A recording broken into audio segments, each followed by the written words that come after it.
White board सभी को proper visible है?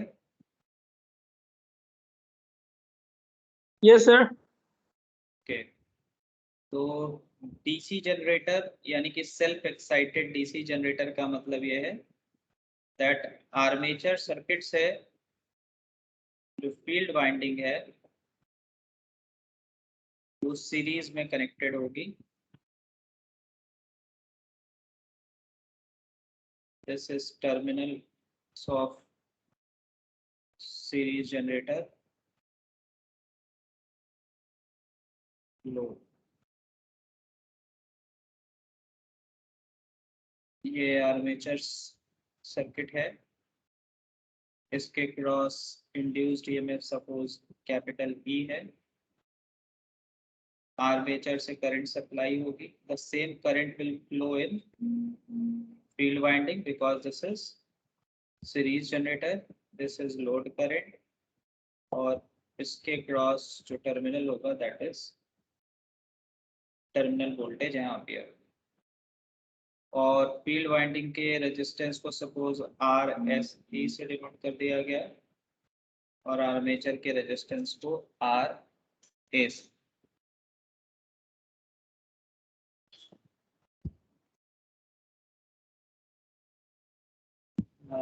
आप लोग मुझे एक बात कंफर्म कीजिए, अनुराग मिश्रा, श्वेतांग, स्नेहा, आप लोगों को ज्वाइन करने में मीटिंग क्या दिक्कत होती है ज़्यादा? नो सर, अब नहीं होती है। अब सर नहीं थोड़ा होती है। थोड़ा होती है सर। थोड़ा थोड़ा होती है? क्या थोड़ा थोड़ा होती है अनुराग? सर जैसे नेटवर्क इशू रहता है ना, तो सर इस वजह से थोड़ा सा लेट हो जाते हैं। अच्छा ठीक। हाँ सर, लेकिन सर इस पे स्मूथ चल रही है सर। हाँ मुझे पता है इस पे स्मूथ चल रही है। अगर इंटरनेट कनेक्टिविटी आप लोगों के एंड पे थोड़ा भी ठीक होगी तो इस पे जो प्रोसेस है वो बड़ा स्मूथ चलता है। जैसे कुछ स्टूडेंट के मैसेजेस तुरंत आने लगते हैं ना, ज्वाइन नहीं हो पा रहे, ज्वाइन नहीं हो पा रहे, तो वही मैं सोचता हूँ ऐसा क्या हो जाता है कि ज्वाइन नहीं हो पा रहे। Yes sir. Yes sir.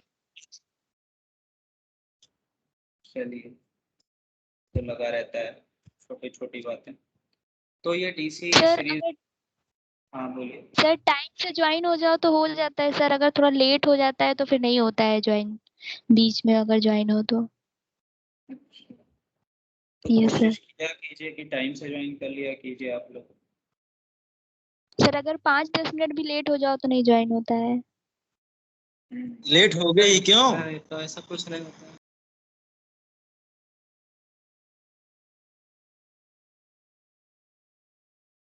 चलिए, तो ये कुछ टर्म्स हैं जो दिमाग में होने चाहिए जब आप सीरीज जनरेटर के बारे में डिस्कशन कर रहे हैं। बड़े सिंपल से टर्म्स हैं, बेसिक टर्म्स। टर्मिनल वोल्टेज का फॉर्मूला, और सिंस यहाँ पर load, field winding, armature winding all are in series, that means they will carry the same current until unless there is no load। so field winding में कोई current नहीं होगी, ना ही armature winding में कोई करंट होगी। ठीक है, तो अब यहाँ पर अगर हम कैरेक्टरिस्टिक्स को प्लॉट करें,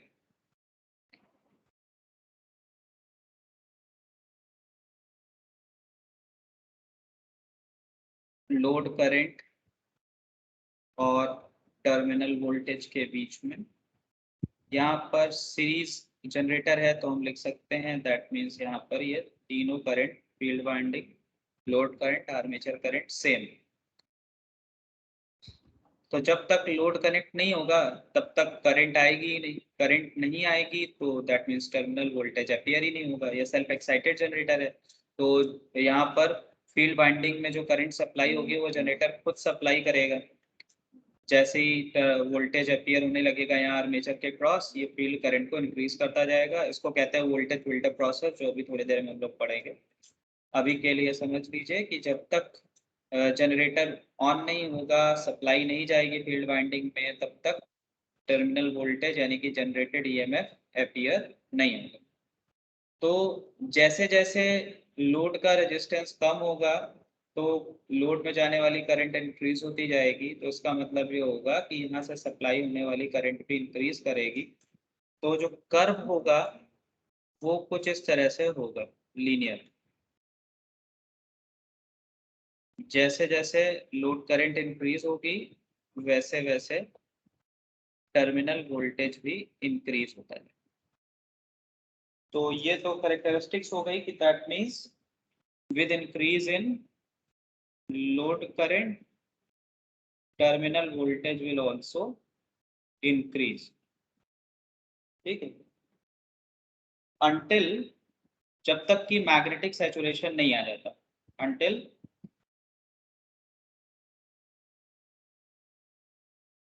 मैग्नेटिक saturation occurs, तब तक ये लीनियरली बढ़ता रहेगा टर्मिनल वोल्टेज, जैसे जैसे लाइन करंट यानी कि लोड करंट को हम इंक्रीज करते जाएंगे।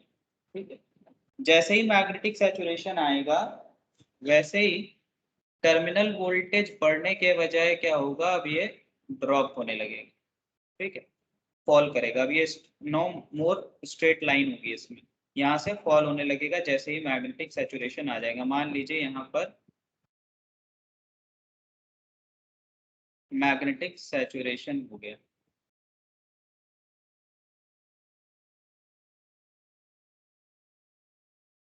अब इसके अलावा और क्या क्या चीजें हो सकती हैं आगे, आप लोग जानते हैं, वो है आर्मेचर रिएक्शन।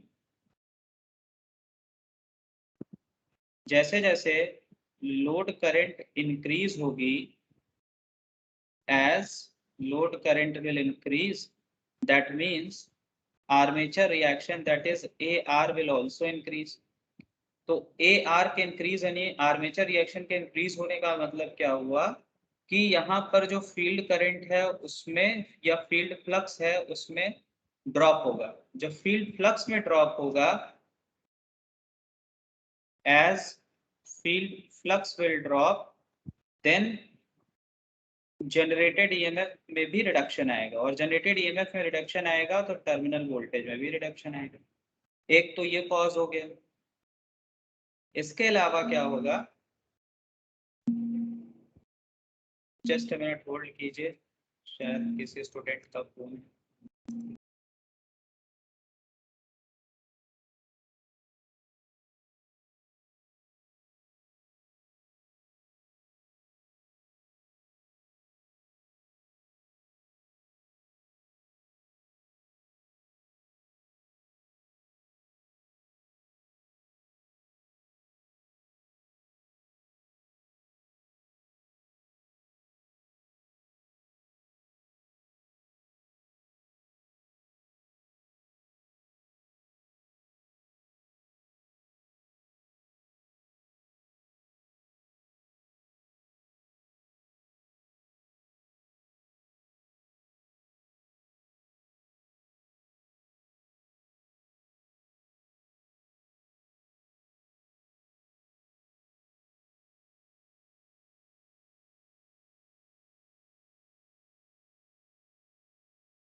तो जो मैं भी आप लोगों से डिस्कस कर रहा था उसी पॉइंट में आगे बढ़ते हैं। इसके अलावा एक और ड्रॉप होगा, आप सभी जानते हो, दैट इज आर्मेचर टर्मिनल पे जो ड्रॉप होगा। जैसे जैसे ये इंक्रीज होगा वैसे वैसे टर्मिनल वोल्टेज फॉल होगा। यहाँ पर एक फॉर्मूला लिखा हुआ है। तो अब यहाँ पर क्या है कि दो रेजिस्टेंस है, एक तो फील्ड वाइंडिंग में भी है, उसमें भी सेम करंट ही जा रही है। तो यहाँ पर ये आर ए की जगह पे ज्यादा बेटर ये होगा कि हम लिख दें armature resistance plus field resistance. तो जैसे जैसे ये वाला टर्म इंक्रीज होगा एज लोड करंट इंक्रीजिंग, तो ये भी कारण है। तो इस वजह से जो टर्मिनल वोल्टेज में है वो फॉल बहुत तेजी से होगा। जैसे ही लोड करंट बढ़ेगी वैसे ही टर्मिनल वोल्टेज में फॉल बहुत रैपिड होगा। तो आप देख सकते हैं जरूरत से ज्यादा अगर लोड करंट बढ़ेगी तो टर्मिनल वोल्टेज शॉर्ट कर जाएगा, मतलब जीरो हो जाएगा, शॉर्ट नहीं कर जाएगा, जीरो हो जाएगा, जिसको कहेंगे आप शॉर्ट सर्किट हो गई। तो इस प्रॉब्लम की वजह से डीसी सीरीज जनरेटर का एप्लीकेशन बहुत रेयर होता है, बिकॉज बहुत ज्यादा अगर लोड करंट इंक्रीज की जाएगी तो टर्मिनल वोल्टेज फॉल होके जीरो हो जाएगा।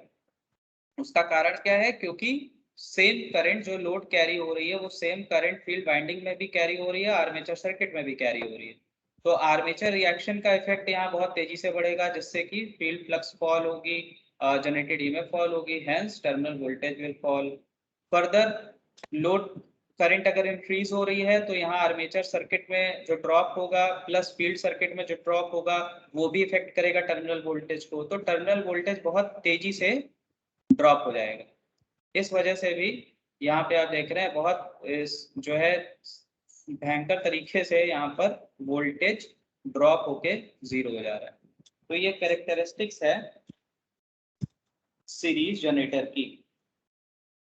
Because of the sharp increase in generator terminal voltage with increase in load, series generator are rarely used. मतलब आप एक पॉइंट लिख सकते हैं that because of the sharp increase in generator terminal voltage with increasing load, series wound generators are rarely used.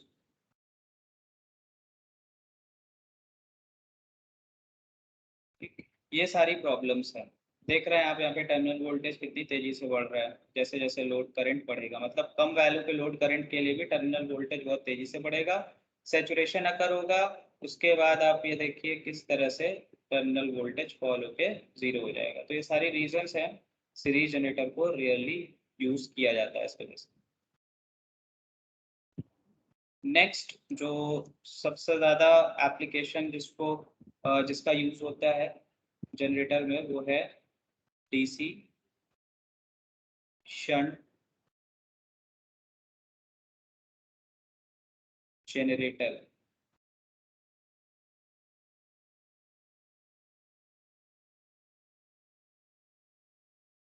DC shunt generator में field winding armature के cross connected होती है।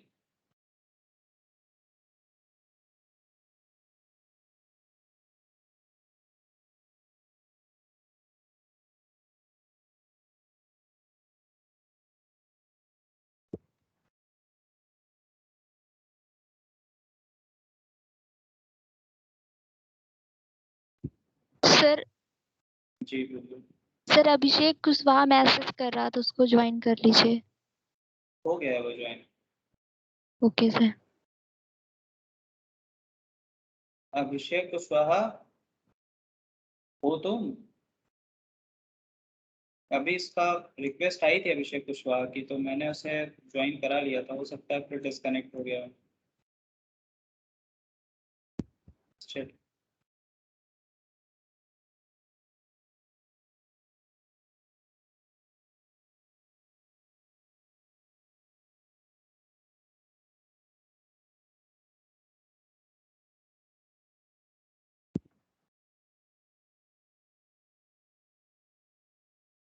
तो ये शंट जनरेटर का एक इलेक्ट्रिकल इक्विवेलेंट सर्किट हो गया।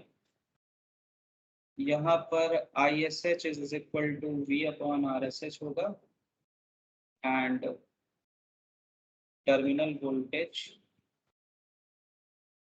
Is equal to generated EMF minus IARA। तो यहाँ पर किस तरह की कैरेक्टरिस्टिक्स आएगी? Load characteristics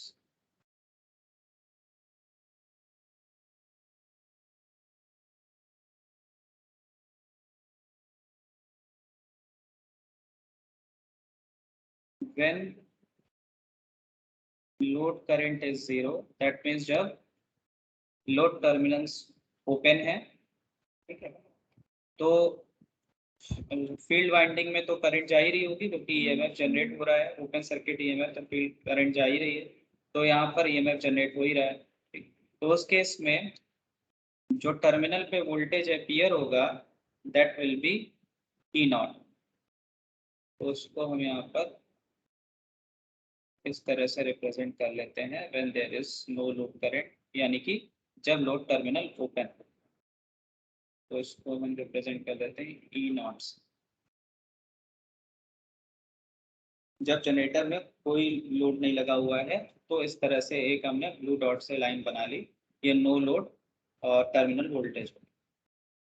as the generator loaded, as the generator loaded, जब जनरेटर को लोड करेंगे तो यानी कि लोड करंट फ्लो होने लगेगी। लोड करंट जब फ्लो होने लगेगी तो टर्मिनल वोल्टेज में ड्रॉप आएगा। As the generator loaded and load current increases, then terminal voltage will fall, that means decrease होगा। किस वजह से डिक्रीज होगा? उसके 3 इंपॉर्टेंट रीजंस हो सकते हैं।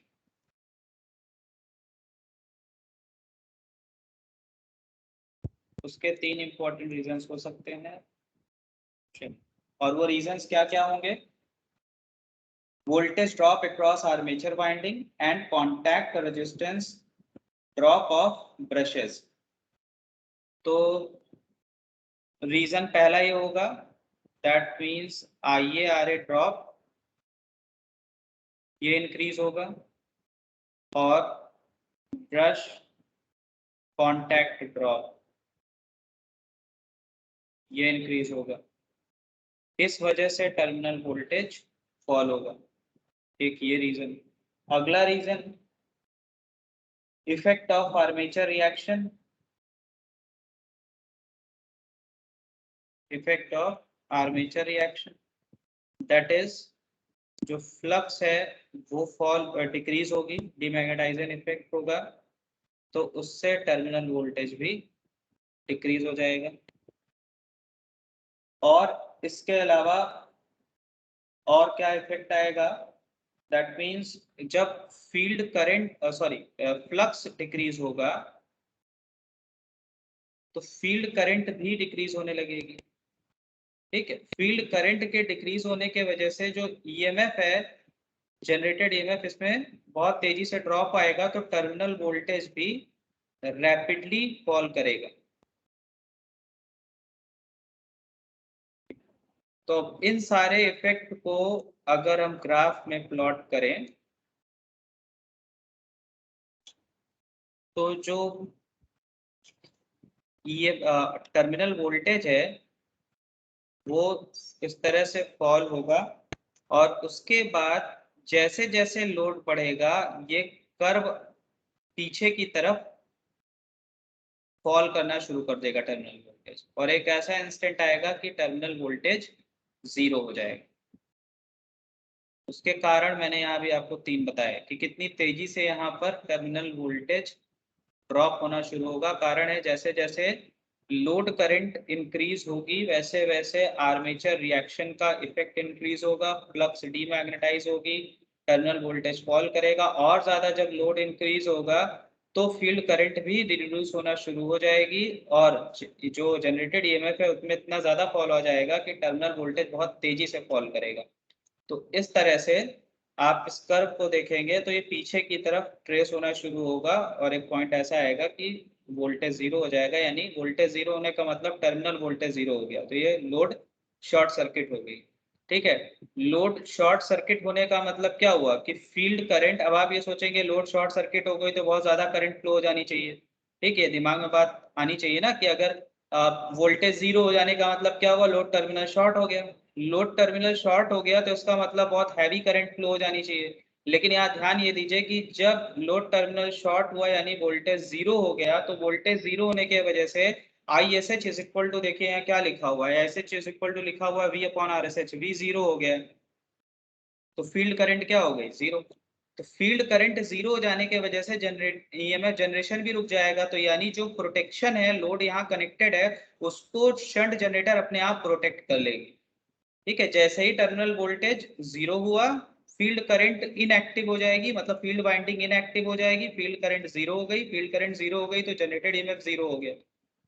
तो यहाँ पे जो लोड लगा हुआ है उसको शंट जनरेटर ने प्रोटेक्ट कर लिया। तो इसके अंदर इनहेरेंट ये प्रॉपर्टी होती है।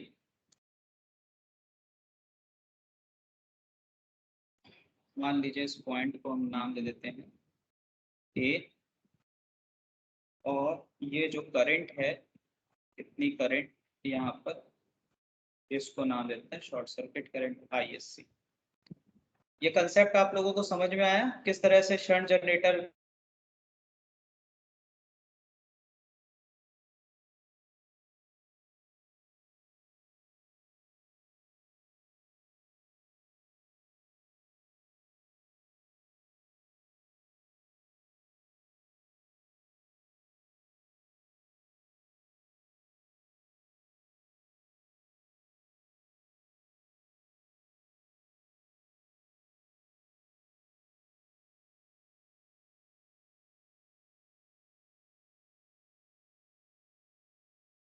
आप लोगों को आवाज मिल रही है मेरी?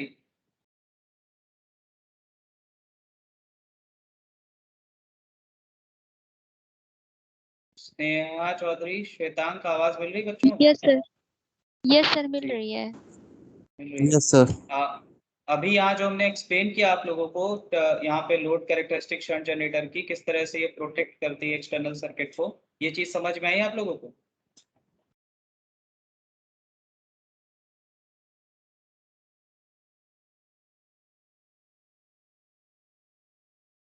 Yes sir. Okay. मतलब यहाँ पर यह है कि एक सर्टेन लोड करंट से ज्यादा, मान लीजिए ये लोड करंट है, इससे ज्यादा जैसे ही लोड करंट बढ़ेगी तो डीमैग्नेटाइजिंग इफेक्ट वगैरह इतना ज्यादा हो जाएगा कि फील्ड करंट की वैल्यू भी बहुत तेजी से घटेगी, तो जनरेटेड ईएमएफ भी बहुत तेजी से घटेगा, टर्मिनल वोल्टेज में रैपिडली फॉल आएगा, और ये कैरेक्टरिस्टिक्स अपने आप को पीछे की तरफ ट्रेस करेगी। इस पॉइंट पे ये कैरेक्टरिस्टिक्स आके मिलेगी, यानी यहाँ पर वोल्टेज जीरो हो गया, वोल्टेज जीरो हो गया तो फील्ड वाइंडिंग इनएक्टिव हो गई, hence there will be no induced EMF, तो अपने आप लोड में प्रोटेक्शन मिल जाएगा। अदरवाइज क्या होता कि हैवी करंट फ्लो हो जाती है और लोड डैमेज हो जाता। ठीक है, ये आप सभी को समझ आई बात?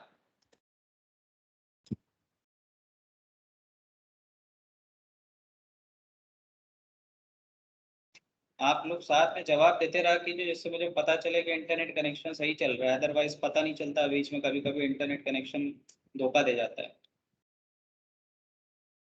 अनुराग मिश्रा, समझ में आया बेटा शंट जनरेटर की कैरेक्टरिस्टिक्स? यस सर, समझ में आ गई सर। ओके। और last type of DC generator होता है कंपाउंड जनरेटर।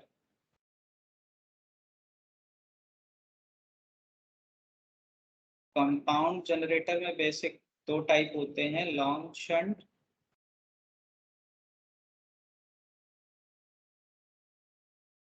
सर एक क्वेश्चन था पूछिए।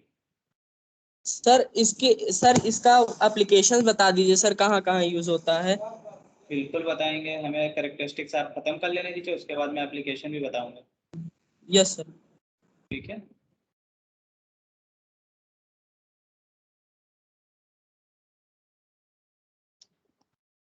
तो लॉन्ग शंट और शॉर्ट शंट दो टाइप की कंपाउंड जनरेटर होती है।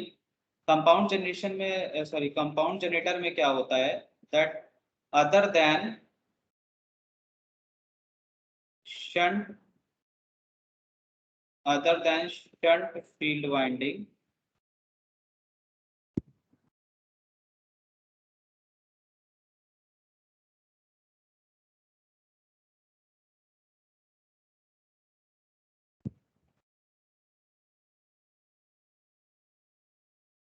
other than shunt field winding there is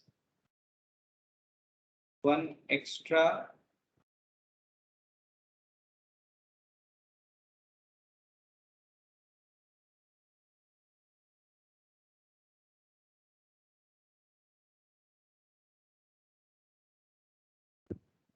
extra field winding.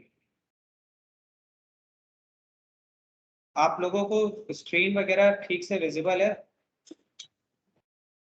आवाज मिल रही है? Yes sir. Okay, just a minute.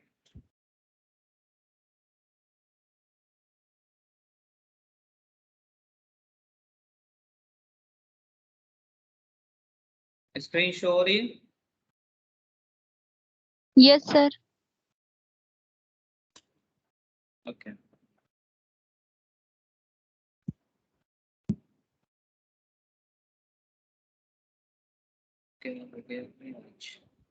थोड़ा सा कुछ डिस्टरबेंस हो रही है बार बार।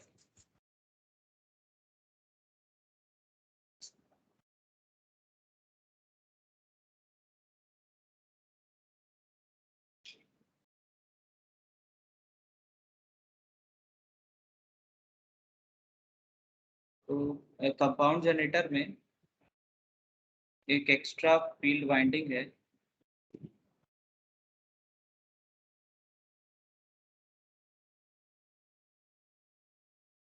which is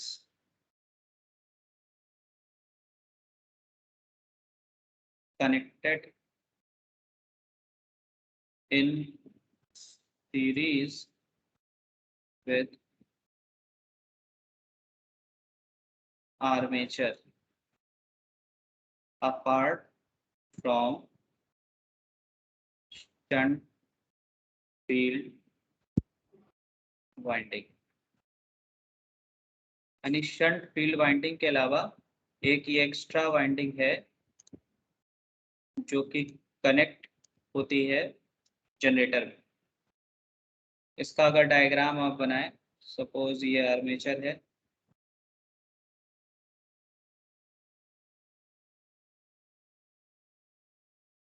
इसके क्रॉस ये शंट वाइंडिंग है, फील्ड वाइंडिंग। अब अगर आर्मेचर के सीरीज में यहाँ पर एक फील्ड वाइंडिंग लगा दी जाए तो इस तरह से जो जनरेटर बनता है उसको कंपाउंड जनरेटर कहते हैं। ये होगा लॉन्ग शंट कंपाउंड जनरेटर। ठीक है, दो फील्ड वाइंडिंग है, एक यहाँ पर है शंट फील्ड वाइंडिंग और एक यहाँ पर है सीरीज फील्ड वाइंडिंग। और एक होता है शॉर्ट शंट कंपाउंड जनरेटर, उसमें फील्ड वाइंडिंग इस तरह से लगी होती है लोड के साथ। ये होता है शॉर्ट शंट कंपाउंड जनरेटर।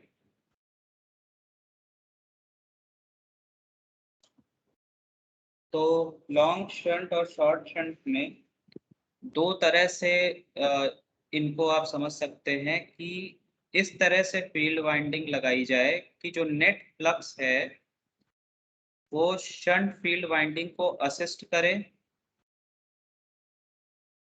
या तो इस तरह से फील्ड वाइंडिंग को कनेक्ट किया जाए कि शंट फ्लक्स को वो कम करे। इस तरह से जो जनरेटर होगा वो ओवर कंपाउंड होगा और इस तरह से जो होगा वो डिफरेंशियल होगा, कंपाउंड। तो हमको लॉन्ग कंपाउंड जनरेटर की कैरेक्टरिस्टिक्स देखनी है। सर ये वाला नहीं समझ में आया सर। क्या विजिबल नहीं है क्या स्क्रीन?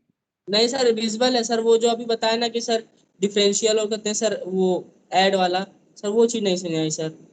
बस एक मिनट से जरा देखो, यहाँ पर ऐसा है कि यस सर। जो अलग से एक फील्ड वाइंडिंग आर्मेचर के साथ सीरीज में लगाई गई, अगर इस तरह से कनेक्शन किया जाए कि उस फील्ड वाइंडिंग में करंट इस तरह से फ्लो हो, जो यहाँ पर एक फील्ड वाइंडिंग सीरीज में लगी हुई है आर्मेचर के साथ, इस तरह यस से सर। करंट फ्लो हो कि field winding shunt field winding में जो फ्लक्स है और इसमें जो फ्लक्स है, अगर ये दोनों एक दूसरे को असिस्ट करेंगे तो जो नेट फ्लक्स है वो शंट जनरेटर के कंपैरिजन में बढ़ जाएगा। तो उसको कहते हैं ओवर कंपाउंड, जिसमें फ्लक्स शंट जनरेटर की अपेक्षा ज्यादा हो।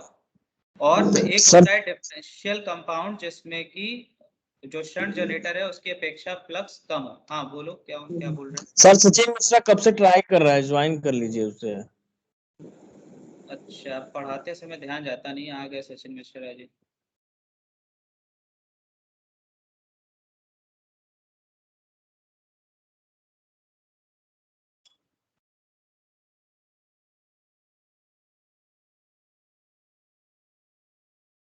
अब यहाँ पर जो इम्पोर्टेंट चीजें हैं अलग अलग केसेस में, जैसे मान लीजिए इनिशियली हमने ये मान लिया कि कोई लोड नहीं है, लोड सर्किट ओपन है, तो उस केस में लोड पर वोल्टेज अपीयर होगा, उसको हम नाम दे देते हैं V नॉट। ठीक है, अब पहला point, if the series excitation, यानी जो सीरीज फील्ड वाइंडिंग, दो फील्ड वाइंडिंग है कंपाउंड जनरेटर में, सीरीज और शंट दोनों, in series excitation, if series excitation is such that the terminal voltage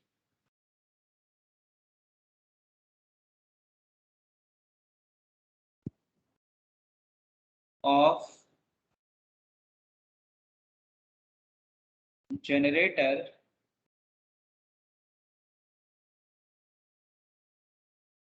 on full load is such that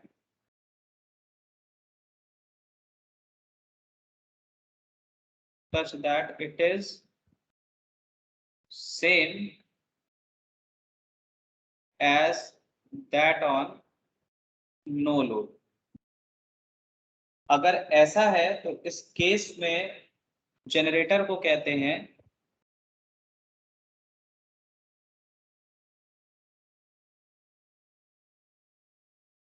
generator is known as flat compounded। और इसकी characteristics कुछ इस तरह से होगी, फ्लैट कंपाउंडेड की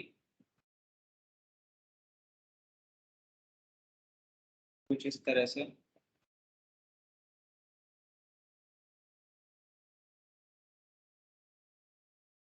ये होगा फ्लैट कंपाउंड।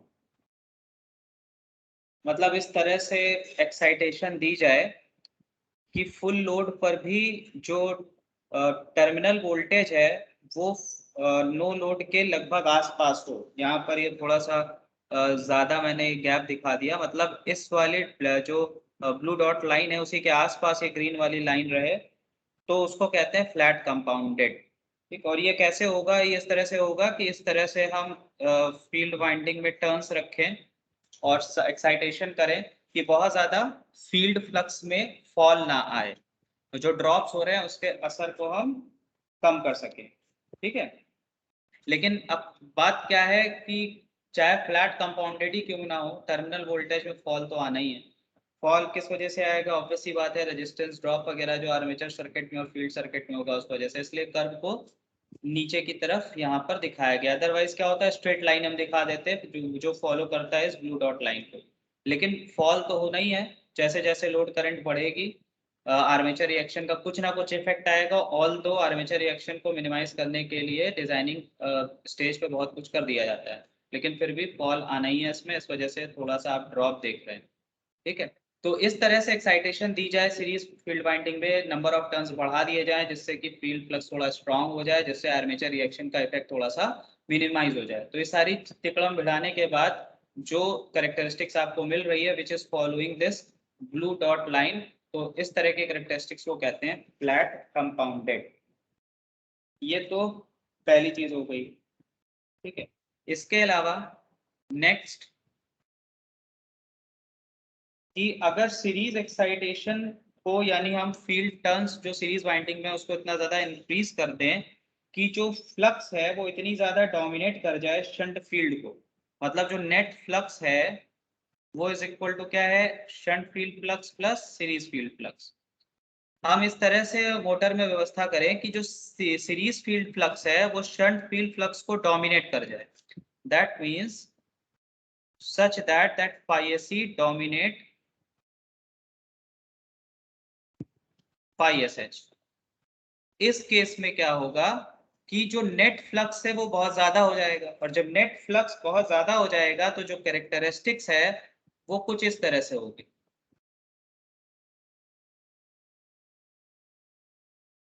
और इस तरह से जो कैरेक्टरिस्टिक्स आएगी उसको कहेंगे ओवर कंपाउंडेड। अब आप लोग के दिमाग में चल रहा होगा ऐसी कैरेक्टरिस्टिक्स क्यों मिल रही है, तो अभी कुछ देर पहले शंट जनरेटर की आपने कैरेक्टरिस्टिक्स देखी हुई, ये देखिए यहाँ पे फॉल क्यों आ रहा है, क्योंकि एक certain value of load current के इंक्रीज होने के बाद टर्मिनल वोल्टेज में बहुत तेजी से गिरावट आ रही है। ठीक है, तो अगर हम फ्लक्स को ही स्ट्रॉन्ग कर दें तो ये जो कर्व यहाँ से बैक हो रहा है इस पॉइंट से, ये कर्व और ऊपर की तरफ और आगे की तरफ जाएगा, तो जो बैक पॉइंट है वो हमको ट्रेस करने के लिए मिलेगा ही नहीं। इस वजह से ये ओवर कंपाउंड जनरेटर में आप देख रहे हैं ये पॉइंट आप देखिए ऊपर चलता जा रहा है ये कर्व, अब ये बैक होगा ही नहीं। अगर हम इस तरह से व्यवस्था करें मशीन के अंदर, जनरेटर के अंदर, की जो सीरीज फ्लक्स है वो फाई एसएच को डोमिनेट करे, ये कैसे हो सकता है, फील्ड टर्न्स हम बढ़ा सकते हैं, ये सारी व्यवस्था करके हम ये काम करेंगे अगर, तो ये जो कैरेक्टरिस्टिक्स है वो ऊपर की तरफ निकलेगी, तो इसीलिए इसका नाम दिया गया ओवर कंपाउंडेड।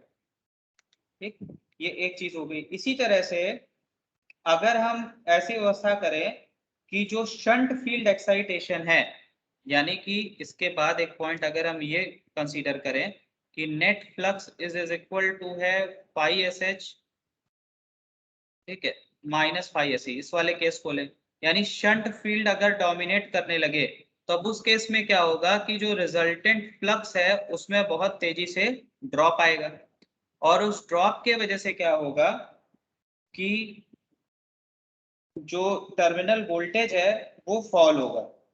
ठीक, और टर्मिनल वोल्टेज जब फॉल होगा, एक मिनट यहाँ पर एक चीज, अरे यार क्या होगा इसमें, हाँ यहाँ पर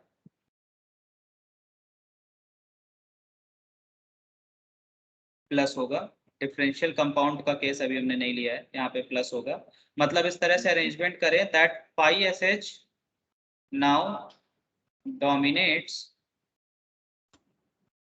पाई एस। अगर इस तरह से अरेंजमेंट करें कि phi S H phi S को डोमिनेट करे, तो there is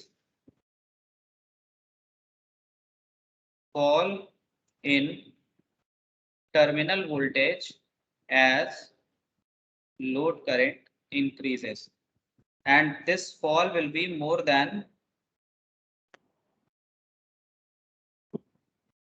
flat compound. Flat compound में तो वैसे भी बहुत कम वोल्टेज फॉल हो रहा है, तो यहाँ पर जो कर्व मिलेगा उसमें टर्मिनल वोल्टेज में हम ज्यादा फॉल दिखाएंगे, ये हो गया अंडर कंपाउंडेड, जब शंट फील्ड वाइंडिंग की जो फ्लक्स है वो डोमिनेट करेगी सीरीज फील्ड वाइंडिंग को। इसके बाद जो अभी इससे पहले हमने केस गलती से लिख दिया था वो केस कंसीडर करते हैं जब इस तरह से अरेंजमेंट करें दैट सीरीज फील्ड वाइंडिंग की जो फ्लक्स है वो शंट फील्ड वाइंडिंग को अपोज करे, यानी नेट फ्लक्स क्या हो, वो डिक्रीज हो जाए। तो जब नेट फ्लक्स डिक्रीज होगी तो इस केस में क्या होगा कि जो ईएमएफ है उसमें भी फॉल होगा, जैसे जैसे लोड करंट बढ़ेगी फ्लक्स में फॉल होना ही है ड्यू टू आर्मेचर रिएक्शन, और यहाँ पर अरेंजमेंट इस तरह से है कि नेट फ्लक्स वैसे भी कम है कंपेयर टू शंट जनरेटर, तो जो ड्रॉप होगा वो बहुत ज्यादा होगा कंपेयर टू अंडर कंपाउंड। एक मिनट एक कर, बस गड़बड़ हो गया, इस तरह से कर्व बनेगा।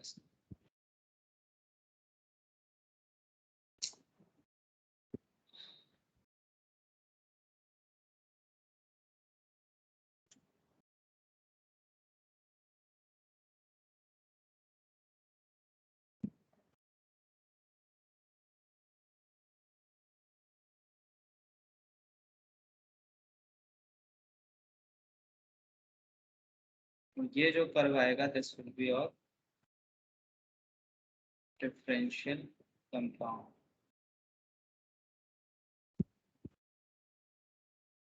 तो डिफरेंशियल कंपाउंड का केस क्या है कि when the generator is loaded, load current or armature current flows through the series field winding, creating magnetic flux that opposes the flux created by shunt field. ठीक है, this results in decrease of induced EMF, और इससे क्या होगा, terminal voltage fall होगा। तो in such generators the terminal voltage drops very rapidly with increase in load। ठीक है, यही चीज मैंने आपको यहाँ समझाई कि इस तरह से अरेंजमेंट है कि जो सीरीज फील्ड वाइंडिंग की करंट है शंट फील्ड वाइंडिंग को अपोज करे। तो लोड करंट में जब बहुत ज्यादा इंक्रीज होगा तो टर्मिनल वोल्टेज बहुत रैपिडली फॉल हो जाएगा। तो that is the case of differential compounded. Compounded की स्पेलिंग गलत हो गई है आई थिंक।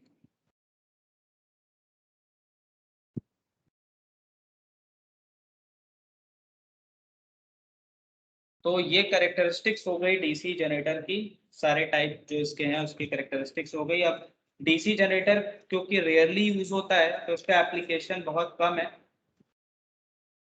जैसे कि सेपरेटली एक्साइटेड डीसी जनरेटर का एप्लीकेशन की बात अगर हम करें तो इसका एप्लीकेशन बहुत ही रेयर होता है। उसका कारण क्या है, आप एप्लीकेशन अगर ढूंढने भी जाएंगे तो यहाँ पे सबसे बड़ा ड्रॉबैक क्या है सेपरेटली एक्साइटेड के साथ, दैट अलग से आपको एक्साइटेशन के लिए सिस्टम अरेंज करना पड़ेगा। फील्ड वाइंडिंग सेपरेट हो जाएगी जनरेटर से और उसके लिए अरेंजमेंट आपको देना पड़ेगा, तो पूरा अरेंजमेंट काफ़ी बड़ा हो जाता है। तो इसलिए सेपरेटली एक्साइटेड जनरेटर तो बहुत ही रेयर यूज होती है, जल्दी इनफैक्ट आप कह लीजिए यूज में ही नहीं ली जाती।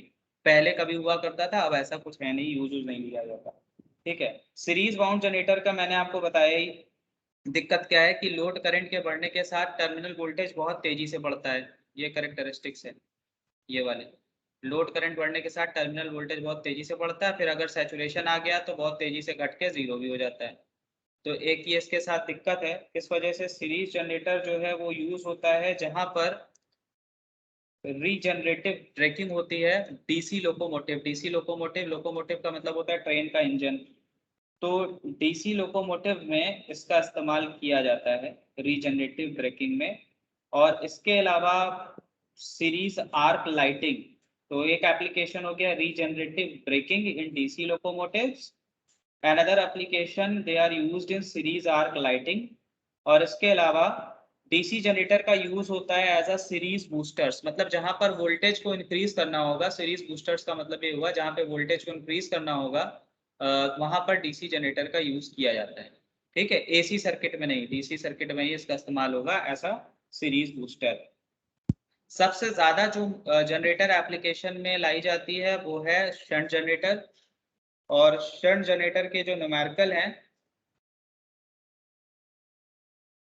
सॉरी न्यूमेरिकल बोल रहा हूँ, एप्लीकेशन जो है ये यूज होती है बैटरी चार्जिंग के लिए, क्योंकि ये कांस्टेंट टर्मिनल वोल्टेज लगभग बना के रखती है, बहुत ज्यादा फॉल नहीं होता टर्मिनल वोल्टेज में। ठीक है, तो इस वजह से शंट जनरेटर का यूज ज्यादा होता है। कहाँ पे यूज होता है, जहाँ पर बैटरी वगैरह चार्ज करनी होती है पहले इसका इस्तेमाल। और आज भी कई पावर सब स्टेशन ऐसे हैं जहाँ पे शंट जनरेटर्स का इस्तेमाल होता है। वहाँ पे जो पैनल्स लगे होते हैं वो सब डीसी पे चलते हैं, तो उनमें बैटरीज वगैरह लगी होती हैं, तो उनको चार्ज करने के लिए, पैनल्स को चलाने के लिए जो स्विच गियर डिपार्टमेंट होता है वहाँ पर शंट जनरेटर्स का इस्तेमाल होता था पहले। अब तो जैसा आप जानते ही हो रेक्टिफायर सर्किट्स वगैरह आ गए, वो कॉम्पैक्ट होते हैं साइज में और चीपर होते हैं कंपेयर टू डीसी जनरेटर्स, तो इस्तेमाल में वही ज़्यादातर लाए जाते हैं। लेकिन अभी भी ओल्ड फैशन है, कहीं कहीं पे इसका इस्तेमाल होता है। इसके बाद कंपाउंड जनरेटर में आ जाइए। तो कंपाउंड जनरेटर में आप दो तरह से इसको समझ सकते हैं। एक तो अभी मैंने आपको ये ओवर कंपाउंड बताया, इसको आप क्यूमुलेटिव कंपाउंड भी कह सकते हैं। तो क्यूमुलेटिव कंपाउंड और डिफरेंशियल कंपाउंड के बेसिस पे इसके एप्लीकेशन आप देखेंगे तो ये ज़्यादातर लाइटिंग और पावर सर्विसेज के लिए जो ओवर कंपाउंडिंग जनरेटर है उसका इस्तेमाल करते हैं। और डिफरेंशियल कंपाउंड जनरेटर का इस्तेमाल बहुत ही रेयर होगा, जैसा आप देख रहे हैं बहुत तेजी से वोल्टेज में यहाँ ड्रॉप हो जाता है, इसलिए इसका इस्तेमाल बहुत कम ही होता है। ठीक है, कहीं कहीं पे इसका, हाँ हेलो। हाँ सर, सर जो शंट जनरेटर होता है हम लोग का, सर जो हम लोग जनरली घर पे रखते हैं जनरेटर्स, या सर कहते हैं जो कॉलेज में यूज होते हैं, वो सब किस टाइप के जनरेटर है सर? बेटा कॉलेज में जो जनरेटर आप बात कर रहे हैं अपने घरों की, अगर आप बात कर रहे हैं तो वहाँ जो जनरेटर होता है वो एसी जनरेटर होता है ना। आप एसी सप्लाई यूज हाँ करते सर। हैं, तो एसी जनरेटर होगा ना, डीसी जनरेटर क्यों होगा? डीसी जनरेटर के एप्लीकेशंस बहुत रेयर होते हैं, मैंने पहले ही बताया, क्योंकि हम लोग जो इस्तेमाल करते हैं वो एसी वोल्टेज है, एसी सप्लाई इस्तेमाल करते हैं। पहले इंडस्ट्रीज वगैरह में इस्तेमाल होता था डीसी जनरेटर, जहाँ बैटरी चार्जिंग वगैरह का करनी है। मैं आप अपने इलेक्ट्रिकल लैब में देख लीजिए तो आपको अलग से डीसी बस बार और एसी बस बार दिखेगा मशीन लैब में।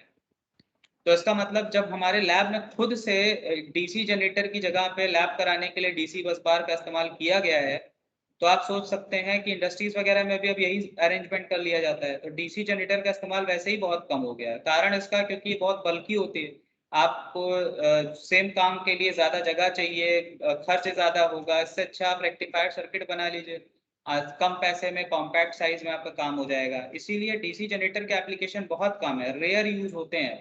तो एक हमने शंट जनरेटर का आपको बताया, एक ही जो पावर सब स्टेशन होते हैं वहाँ पे जो पैनल्स लगे होते हैं, स्विच गियर जो सर्किट होता है, सॉरी स्विच गियर जो डिपार्टमेंट होता है, वहाँ जो डिफरेंट पैनल्स हैं वो बैटरी से चलते हैं। तो उनकी बैटरी को चार्ज करने के लिए डीसी शंट जनरेटर वगैरह इस्तेमाल पहले किए जाते थे, अब वो भी बहुत रेयर हो गए हैं। ठीक है, तो इसका सर जैसा, एप्लीकेशन। हाँ बोलो। सर जैसे हम लोग ट्रेनिंग किए थे तो सर वहाँ बैटरी रूम था, तो बैटरी रूम में बताते थे सर कि जैसे चार्जिंग के लिए सर तो वहीं की सप्लाई यूज कर लेते हैं सर। वही तो मैं बोल रहा हूँ कि अब बहुत रेयरली यूज होता है ना। अब वहां पे एसी सप्लाई आ रही सब स्टेशन पे, रेक्टिफायर सर्किट यस लगाया, सर। उसको डीसी में कन्वर्ट कर लिया और चार्ज कर लिया। क्या जरूरत है डीसी शंट जनरेटर का इस्तेमाल करने की? जो काम आसानी से उनका हो जा रहा है उसके लिए वो जबरदस्ती एक फिर रूम बनाए, उसमें डीसी जनरेटर लगाएं और उससे फिर जो है चार्जिंग करें बैटरी को। जो काम 10 रुपए में हो रहा है उसके लिए 1000 रुपए लगाने की क्या जरूरत है? ठीक यस है, सर। इसलिए एप्लीकेशन इसका बहुत रेयर है। पूछे भी बहुत कम ही जाते हैं एप्लीकेशन डीसी जनरेटर के, जब इस्तेमाल में ही नहीं तो पूछेंगे क्या? लेकिन अब आपका ऑब्जेक्टिव हो रहा है, हो सकता है पूछ ले, तो मैं ये नहीं कह सकता नहीं पूछेगा। ठीक है, तो आज के क्लास में बस इतना ही डिस्कस करते हैं।